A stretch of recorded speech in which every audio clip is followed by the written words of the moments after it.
আজ 21শে ফেব্রুয়ারি আন্তর্জাতিক মাতৃভাষা দিবস। পৃথিবীর বিভিন্ন ভাষাভাষীদের কাছে এই দিনটি অত্যন্ত তাৎপর্যপূর্ণ। বিশেষ করে বাংলাভাষীদের কাছেও অন্যান্য জায়গার সাথে সামঞ্জস্য রেখে শান্তিনিকেতন 21শে ফেব্রুয়ারি আন্তর্জাতিক মাতৃভাষা দিবস পালন করলো। এদিন সকালে বিশ্বভারতীর আন্তর্জাতিক অতিথিশালা থেকে প্রভাত ফেরি শুরু হয়। আমার ভাইয়ের রক্তে রাঙা 21শে ফেব্রুয়ারি। উপস্থিত ছিলেন বিশ্বভারতীর ভারপ্রাপ্ত উপাচার্য সঞ্জয় কুমার মল্লিক, বিশ্বভারতীর ছাত্রছাত্রী, অধ্যাপক, কর্মীরা। বাংলাদেশ থেকে পড়তে আসা ছাত্রছাত্রীরা 21শে ফেব্রুয়ারি সকালের অনুষ্ঠানে অংশগ্রহণ করেন। প্রভাত ফেরির মধ্য দিয়ে শান্তিনিকেতনের বাংলাদেশ ভবনে আসে। সেখানেই 21শে শহীদ বেদিতে পুষ্পার্ঘ্য অর্পণ করে ভাষা দিবসের শহীদ হওয়া সেই সমস্ত শহীদদের। 21শে ফেব্রুয়ারি বাংলাদেশ সহ পশ্চিমবঙ্গ তথা সমস্ত বাংলা ভাষাভাষীর মানুষের কাছে আজ গৌরবোজ্জ্বল একটি দিন। এই বিশেষ দিনটি আন্তর্জাতিক মাতৃভাষা দিবস হিসেবেও সুপরিচিত। বাঙালির জনগণের বাংলা ভাষা আন্দোলনের এক মর্মান্তিক ও গৌরবোজ্জ্বল স্মৃতি বিজড়িত একটি দিন হিসেবে এটি চিহ্নিত হয়ে আছে। 1952 সালের এই দিন নিয়ে বাংলাকে পূর্ব পাকিস্তানের অন্যতম রাষ্ট্রভাষা করার দাবিতে আন্দোলনরত ছাত্রদের ওপর পুলিশের গুলি বর্ষণ হয়। তরুণের রক্তে রাঙা হয়ে ওঠে এই আন্দোলন। তাদের মধ্যে অন্যতম হল রফিক, জব্বার, সাফিউল, সালাম, বরকত সহ আরও অনেকে। তাই এই দিনটি শহীদ দিবস হিসেবে চিহ্নিত হয়ে রয়েছে। 5ই আগস্ট 2010 খ্রিস্টাব্দে জাতিসংঘ কর্তৃক গৃহীত সিদ্ধান্ত অনুযায়ী প্রত্যেক বছর 21শে ফেব্রুয়ারি বিশ্বব্যাপী আন্তর্জাতিক মাতৃভাষা দিবস হিসেবে পালন করা হয়। অমর 21শে শান্তিনিকেতনে এদিন দিনভর নানান অনুষ্ঠানের মধ্য দিয়ে বিশেষ মর্যাদার সাথে পালন করা হচ্ছে আন্তর্জাতিক মাতৃভাষা দিবস। কাজী আমিরুল ইসলামের রিপোর্ট, শান্তিনিকেতন।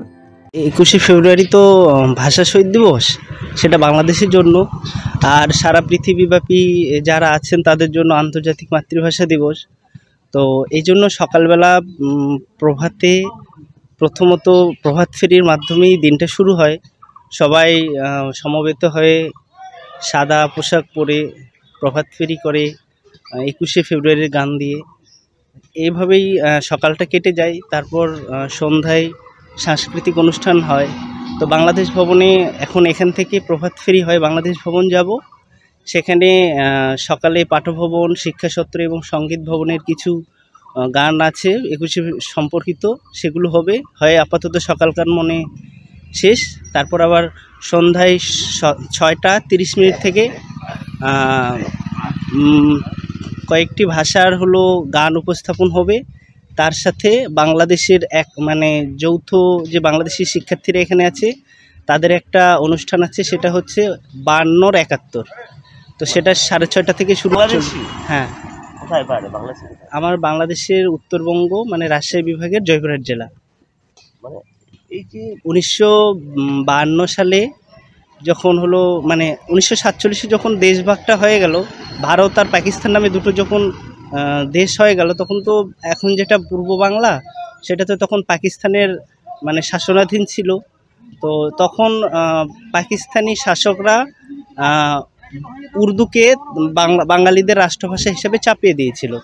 তো তখন বাঙালিরা ঢাকাতে কয়েকজন ছাত্র এবং অছাত্র, যারা ছাত্র নয় কিন্তু বাংলা ভাষার প্রতি যাদের একটা লালন করা ছিল, বাংলা ভাষার প্রতি একটা ভালোবাসা ছিল, তো তারা নিজেরা এই রুলসটার বিরুদ্ধে 144 ধারা জারি ছিল, সেটার বিরুদ্ধে সেটাকে প্রত্যাখ্যান করে তারা বাংলা ভাষার দাবিতে, নিজের মাতৃভাষা প্রতিষ্ঠার দাবিতে তারা রাজপথে নেমে যায়। তো তখন পাকিস্তানি যে শাসক ছিল, তারা তাদের উপর নির্বিচারে গুলি চালায়। সেদিনই সালাম, বরকত, রফিক, জব্বার এরা মারা যায়। শেষকে নিয়ে এই আন্তর্জাতিক মাতৃভাষা দিবসটা।